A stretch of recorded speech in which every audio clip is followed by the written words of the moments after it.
नाजरीन अस्सलाम वालेकुम। IND टुडे न्यूज़ में आपका खैर मकदम करते हैं। आइए देखते हैं ये तफसीलात।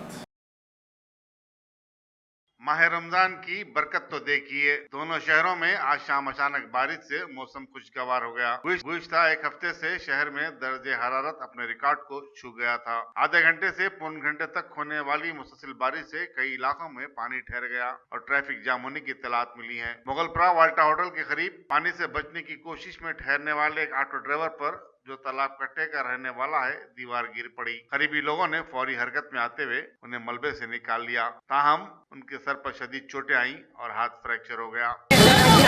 भाई चाय पीने आया था, पानी पड़ा था तो एकदम होगा भाई। वो चाय पीने आया था। हो पानी पी चाय पीने आया था। नहीं चाय पीने आया था, नहीं आया था। मार का लगा, मार सर को मार लगा भाई, सर को हाथ मार लगा। हो चाय पानी पीने आया था भाई। ऑटो ड्राइवर है, ऑटो चलाने वाले हैं। इन्हों क्या है, सो इधर से गुजर रहे थे, जैसा पानी पड़ा देख के होटल में रुके, जाके चाय पीने के लिए बैठे। अचानक झाड़ गिर गया और इनके ऊपर झाड़ जो दीवार पे गिरा, दीवार इनके ऊपर गिरी। दीवार इनके ऊपर गिर के इन्हों दीवार के अंदर फंस गए। बेचारे सर्विसिंग वाले जो सामने हैं, उनकी मेहरबानी है, उनके बच्चे भाग के क्या है, सो दीवार के ईंटा और दीवार ढकल के इनको खींच के निकाले। इनके सर पे फ्रैक्चर हुआ, दांत टूट गए और हाथ फ्रैक्चर होगा इनका। क्या नाम है? इनका नाम अब्दुल्ला है। कहाँ पे रहते हैं इन्हों तालाब कट्टा भाई नगर में रहते हैं। इन्हों क्या है, सो ऑटो चला के गुजारा करने वाले हैं इन्हों।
अगर आपने हमारे चैनल को सब्सक्राइब नहीं किया है तो आपको यहाँ सब्सक्राइब बटन दिख रहा है, उसे क्लिक करिए और सब्सक्राइब कीजिए और साथ ही साथ बेल आइकॉन को भी क्लिक करिएगा, जिससे कि आपको ताज़ा अपडेट मिलते रहें।